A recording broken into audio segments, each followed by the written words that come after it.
Hi, and while this is going to be the second episode about Pope Francis, and hopefully what I've put together for you here will be useful for you, especially amidst all the confusions and slanderous remarks people are throwing at the Pope these days. Before that, let me just say thank you for tuning in again to Everything Catholic, and I don't expect videos like this to be popular, especially those who just believe every lie that is said about Pope Francis.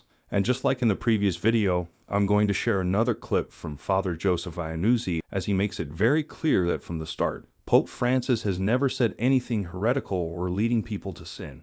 The Pope has not said anything heretical at all, from the day he took office to the present.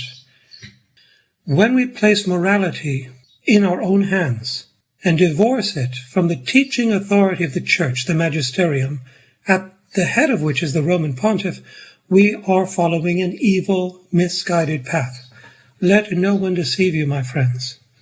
Certainly, the Pope is imperfect, as are you. Certainly, the Pope is not infallible on all issues, and neither are you. But only the Pope possesses the charism, when speaking on matters of morals and faith, ex cathedra of infallibility, and when he is not speaking infallibility, the magisterium teaches us in writing from the councils that we are still to owe him an allegiance of mind and will. So, my friends, to underscore the importance of obedience to the magisterium, in particular the Pope, despite his personal shortcomings or whatever else it is you wish to call them, that some people dislike. Remember, he never preached a word of heresy. Never did. Remember what Jesus, by analogy, said to heresies occupying the seat of Moses. Remember that? Now, the seat of Moses has never actually been found in terms of a physical structure, but it represents what pretty much the cathedra of the Pope represents, a seat, which is in St. John Lateran. It doesn't mean the Pope has to literally be sitting down on it to make an infallible statement, but that seat is a symbol of his universal and supreme teaching authority. Okay, back to Matthew's Gospel, chapter 23, verse 2. Jesus tells the apostles, because the scribes and Pharisees occupy the seat of Moses, obey them in everything they tell you. Let me repeat that. These are scribes and Pharisees. Okay, you see where I'm going? These are people whose examples are very bad. They're hypocrites. They do not practice what they preach. And yet, Jesus is telling his apostles, obey them in everything they tell you. All right, now let us fast forward that to Pope Francis. See where I'm going with this? If you choose the path of schism to separate yourself from the Pope and encourage others to do so, you are walking on eggshells, my friends, and it is something I will not encourage any one of you to do. Saint Catherine of Siena, Saint Bridget of Sweden, even though they admonished the Roman pontiffs to come back from Avignon to Rome, and Catherine of Siena exhorted the Roman pontiffs, they always did so with great respect and reverence, never telling anyone, do not follow the Pope. You will not find this in the writings of any saint.